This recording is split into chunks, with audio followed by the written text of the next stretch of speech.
afternoon all of you and good afternoon all of the students.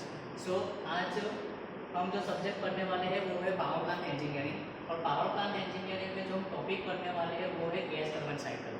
Gas turbine cycle जो है वो most ऑफली हम breaker cycle के basis पे यूज़ करेंगे। सो मेनली हमारा जो टॉपिक है वो ब्रेकर साइकिल के बारे में है। ब्रेकर साइकिल जो है वो ब्रेकर साइकिल कैसे काम करती है और फिर उसकी एफिशिएंसी और उसका जो वर्किंग प्रिंसिपल है वो कैसे यूज़ हम करेंगे उसके बारे में हम सीखने वाले हैं। सो ब्रेकर साइकिल सबसे पहले जब हमने यूज़ करने के लिए सोचा तो सबसे पहले हमने ओपन साइकिल के हिसाब से हमने उसको यूज़ करने के लिए यूज़ किया। सो जब भी हम ब्रेकर साइकिल के ओपन साइकिल जो है वो यूज़ करेंगे तो उनमें मेनली 3 कंपोनेंट आते हैं। First one is compressor, second one is combustion chamber and third one is turbine. जो कंप्रेसर जो है वो कंप्रेसर का काम है कि जो भी है वो वर्क कंज्यूम करेगा और वर्क कंज्यूम करके जो भी वर्किंग मीडियम है वो वर्किंग मीडियम का जो प्रेशर है वो प्रेशर इंक्रीज करना है।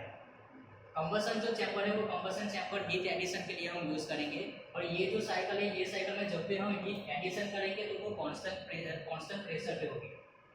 जब भी हीट एडिशन होगी और जब भी हीट रिजेक्शन होगी तो ये प्रोसेस में यहाँ पे जो कांस्टेंट रहेगा वो कांस्टेंट प्रेशर रहेगा। और जो टरबाइन जो है वो टरबाइन वर्क प्रोड्यूसिंग डिवाइस है। तो टरबाइन में से हमें जो भी मिलेगा जो भी आउटपुट होगा उसकी वजह से हम कुछ भी मैकेनिकल वर्क या इलेक्ट्रिकल वर्क जो भी है वो हम कर सकेंगे। सो जो ओपन साइकिल है ओपन साइकिल में ब्रेकर साइकिल के लिए हमें जो भी वर्किंग फ्लूइड ऐसे यूज़ करना है तो वो हम सॉलिड फ्लूइड भी यूज़ कर सकते हैं, लिक्विड भी कर सकते हैं और गैसेस भी कर सकते हैं। जब हम सॉलिड यहाँ पे यूज़ करेंगे तो हम कॉल यानी कि जो कोळसा होता है वो यूज़ करेंगे। लिक्विड है तो लिक्विड के लिए हमें मिनरल ऑयल या जो भी फिर लिक्विड है केरोसिन वो यूज़ कर सकते हैं। और जब भी गैसेस के टर्म्स होगी तो गैसेस के टर्म में जो एटमॉस्फेरिक एयर है वो एटमॉस्फेरिक एयर और जो नेचुरल गैस है वो यूज़ करेंगे। जब भी हम इंडस्ट्री के लिए ये साइकिल यूज़ करेंगे तो हम मोस्ट ऑफली सबसे ज़्यादा जो एटमॉस्फेरिक एयर है वो यूज़ करेंगे क्योंकि वो फ्रीली नेचुरली अवेलेबल है। सो वर्किंग फ्लूइड यहाँ पे जब भी हम कंप्रेसर के लिए जब भी एयर लेंगे तो वो एटमॉस्फेरिक एयर होगी। वो एटमॉस्फेरिक एयर जब भी कंप्रेसर के लिए अंदर एंटर होगी तो कंप्रेसर वो जो वर्किंग फ्लूइड है वो वर्किंग फ्लूइड को कंप्रेस कर देगा। जैसे ही यहाँ से कंप्रेस्ड होगा तो कंप्रेस्ड होने के बाद वो जो वर्किंग फ्लूइड है यानी कि जो एटमॉस्फेरिक एयर की अभी बात कर रहे हैं तो एटमॉस्फेरिक जो एयर है वो कंबशन चैम्बर में एंटर होगी। कंबशन चैम्बर में जैसे एंटर होगी तो यहाँ पे हम कांस्टेंट प्रेशर पे हीट सप्लाई करेंगे। हीट सप्लाई करने के लिए जो भी फ्यूल है वो फ्यूल हम अंदर बर्नर या कोई किसी भी इंजेक्टर से हम अंदर इंजेक्ट करेंगे। सो यहाँ पे क्या होगा कि जो भी हमारे पास वर्किंग फ्यूल है और जो वर्किंग फ्यूल के साथ जो भी हमारा फ्यूल है वो दोनों मिक्स नहीं होंगे, वो सिर्फ अंदर मिक्स होंगे और जो बर्न होगा तो बर्न होने के बाद कंबशन चैम्बर में से जब भी बाहर निकलेगा तो वो बर्न गैसेस हो जाएंगे। तो वो जो बर्न गैसेस है वो बर्न गैसेस का टेम्परेचर हाई होता है और वो टेम्परेचर हाई होने की वजह से टरबाइन जो है वो टरबाइन में वो एंटर होगी जब भी बर्न गैसेस। तो यहाँ से हमें जो भी वर्क हमें प्रोड्यूस करना है वो वर्क हम प्रोड्यूस करेंगे और वर्क प्रोड्यूस करने के बाद जो भी एग्जॉस्ट गैसेस है वो एग्जॉस्ट गैसेस बाहर निकल जाएगी। सो ओपन साइकिल में क्या होता है कि जब भी टरबाइन में से जो भी एग्जॉस्ट गैस है वो एग्जॉस्ट गैस जब भी बाहर निकलेगी तो उसका एप्रोक्सीमेट जो टेम्परेचर होता है वो टेम्परेचर की रेंज होती है 500 to 600 डिग्री सेल्सियस। यानी ये जो टेम्परेचर है एग्जॉस्ट गैस का वो ज़्यादा होता है। वो ज़्यादा टेम्परेचर होने की वजह से जो हीट लॉसेस है वो हीट लॉसेस हमें यहाँ पे ज़्यादा देखने को मिलेगा। और एक ही बार में हमने जो सर्कुलेशन में यूज़ किया, मान लो अभी एक बार में मैंने जो भी कंप्रेस्ड एयर है वो यूज़ की तो वो यूज़ होने के बाद मैं वापस उसको सीधे एटमॉस्फेयर में ही डाल रहा हूँ। बाद में फिर से वापस से मुझे अगर कंटिन्यू प्रोसेस करना है तो मुझे हर बार नई कंप्रेस्ड एयर जो है वो नई एटमॉस्फेरिक एयर मुझे यूज़ करनी होगी और उसको हम कंप्रेस करेंगे। सो यहाँ पे जो ओवर एंड ओवर हमें जो सर्कुलेशन करना है या फिर हमें वही यूज़ करना है तो वो हम यूज़ नहीं कर सकते। सो यहाँ पे जब भी हम ओपन साइकिल यूज़ करेंगे तो उसका मेनली 2 डिसएडवांटेजेस होगा। एक कि जो हीट लॉस हो रही है वो हीट लॉस ज़्यादा हो रही है और दूसरा कि जब भी वो बाहर निकल रही है तो उसको हम रीसर्कुलेट या वापस रीयूज़ नहीं कर रहे हैं। तो ये जो साइकिल है वो साइकिल में ये जो डिसएडवांटेजेस है उसको ओवरकम करने के लिए ये ओपन साइकिल की जगह पे हम लोग अभी यूज़ कर रहे हैं क्लोज साइकिल। तो ये जो क्लोज साइकिल है, क्लोज साइकिल में क्या होगा कि ये जो टरबाइन जो है, टरबाइन में से जो भी एग्जॉस्ट जो गैसेस है वो एग्जॉस्ट गैसेस बाहर जा रही है, लेकिन उसको फिर हम सीधे जो एटमॉस्फेयर है वो एटमॉस्फेयर में हम लोग बाहर नहीं डाल रहे, उसको वापस से हम रीयूज करने के लिए यहाँ पे हम कूलर प्रोवाइड करेंगे। सो कूलर प्रोवाइड करने से क्या होगा कि जो भी जो कूलिंग जो कोल्ड वर्किंग फ्लूइड है वो कोल्ड वर्किंग फ्लूइड इसके अंदर जाएगा, और यहाँ से जो एग्जॉस्ट गैस का जो टेम्परेचर है, यानी हम बोल सकते हैं कि ये जो एग्जॉस्ट टेम्परेचर और एग्जॉस्ट गैसेस है वो एग्जॉस्ट गैसेस हॉट होगा, तो यहाँ पे वो दोनों एक दूसरे के कांटेक्ट में आएंगे, तो ये जो एग्जॉस्ट गैस है वो कोल्ड हो जाएगा और जो वर्किंग फ्लूइड है वो वर्किंग फ्लूइड गर्म होकर बाहर आ जाएगा।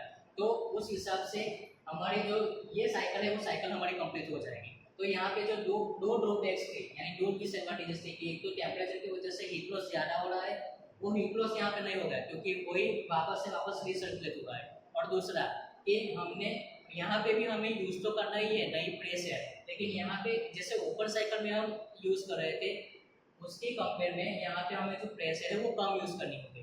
तो ये थी क्लोज साइकिल। अब ओपन साइकिल और क्लोज साइकिल दोनों के जो PV diagram, pressure versus volume diagram और टेम्परेचर वर्सेस एंट्रोपी डायग्राम, ये जो डायग्राम है वो दोनों डायग्राम यहाँ पे दिखाया है। कंप्रेसर जो है वो कंप्रेसर में जो भी प्रोसेस होती है उसको हम आइसेंट्रोपिक कंप्रेशन बोलेंगे। आइसेंट्रोपिक कंप्रेशन में क्या होता है कि जब भी ये प्रोसेस होगी तो ये प्रोसेस में जो प्रेशर है वो प्रेशर ज्यादा होगा, लेकिन उसका जो वॉल्यूम जो है वो वॉल्यूम कम होगा।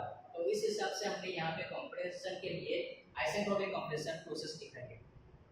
और ये प्रोसेस में जब भी हीट एडिशन होगी या फिर हीट रिजेक्शन होगी, ये दोनों जो प्रोसेस है वो दोनों प्रोसेस कांस्टेंट प्रेशर पे होनी चाहिए। तो वो दोनों प्रोसेस कांस्टेंट प्रेशर पे दिखाने के लिए ये जो डायग्राम की जो ये 2-3 प्रोसेस की लाइन और 4-1 प्रोसेस की जो लाइन है वो कांस्टेंट प्रेशर पे दिखाई है, और वापस जब वो टरबाइन में से पसार होगी तो टरबाइन में भी ये जो प्रोसेस है वो आइसेंट्रोपिक एक्सपांशन होगी।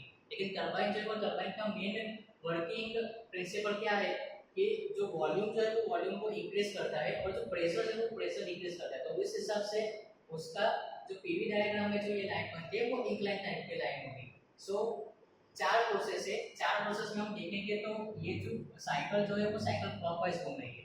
जब भी हम देखेंगे कि पीवी और टीएस डायग्राम में साइकिल जो है वो क्लॉकवाइज रोटेशन करेगी तो वो साइकिल हमें कुछ ना कुछ वर्क प्रोड्यूस करके देती है। अगर वो एंटी क्लॉकवाइज है तो वो जो साइकिल है वो वर्क कंज्यूम करेगी। तो यहाँ पे हम देख सकते हैं कि ये जो साइकिल है वो साइकिल क्लॉकवाइज घूम रही है, तो क्लॉकवाइज घूमने की वजह से ये जो है वो वर्किंग प्रोड्यूस करेगी। तो वर्किंग प्रोड्यूस करने के लिए हमारे पास जो फॉर्मूला है वो यूज करेंगे एफिशिएंसी का, और एफिशिएंसी का जो मेन फॉर्मूला है वो यूनिवर्सल जो फॉर्मूला है आउटपुट बाय इनपुट। तो उसके हिसाब से हम जब भी ब्रेटन साइकिल के लिए हम ये फॉर्मूला डिराइव करेंगे तो लास्ट में हमें ये जो फॉर्मूला है वो मिलेगा, क्योंकि यहाँ पे ये जो है P2/P1, ये P2 जो P1 है वो P2/P1 इंडिकेट करता है कि ये जो है वो प्रेशर रेशियो है। और ये जो प्रोसेस है ये प्रोसेस में भी हमें प्रेशर जो वो प्रेशर कांस्टेंट ही रहता है, तो उसकी वजह से यहाँ पे हमें प्रेशर रेशियो दिखेगा। ठीक है, और टीएस डायग्राम, तो टीएस डायग्राम में भी सेम इसकी वजह से जो इफेक्ट होते हैं वही मैंने यहाँ पे दिखाई है, और यही डायग्राम यहाँ पे भी जनरेट होता है।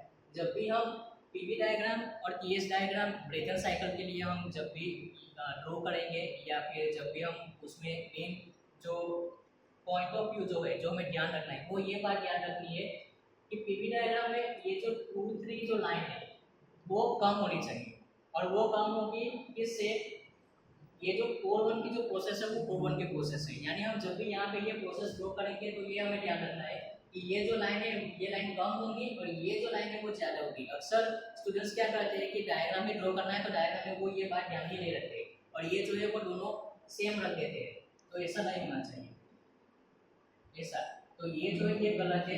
सर एक्चुअल में जो राइट मेथड है वो ये है। सेम वही प्रोसेस हमें टीएस के लिए भी रखना है। टीएस में जो 1-2 प्रोसेस के लिए जो टेम्परेचर बढ़ेगा उसकी जो लाइन है उसके हिसाब से हमें ये जो 3-4 की जो लाइन है वो 3-4 की लाइन में ज़्यादा रखना है।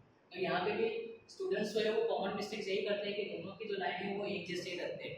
तो ये जो है वो हमें ध्यान रखना है। ये पॉइंट ऑफ व्यू हमारा एग्जाम के हिसाब से भी इम्पोर्टेंस है, ये टॉपिक का भी एग्जाम के लिए इम्पोर्टेंस है। ये एफिशिएंसी का जो फॉर्मूला है वो एफिशिएंसी का फॉर्मूला ये याद रख सकते हो। उसके हिसाब से आप जो भी न्यूमेरिकल है वो न्यूमेरिकल भी आप सॉल्व कर सकते हो। तो ये जो एफिशिएंसी का फॉर्मूला है, ये एफिशिएंसी का फॉर्मूला, और उसके हिसाब से हमने आगे फिर उसमें और भी कुछ ड्रॉबैक्स मिले, कुछ डिसएडवांटेजेस है, तो उसकी वजह से हमने फिर 3 और नए रिनोवेशन किए।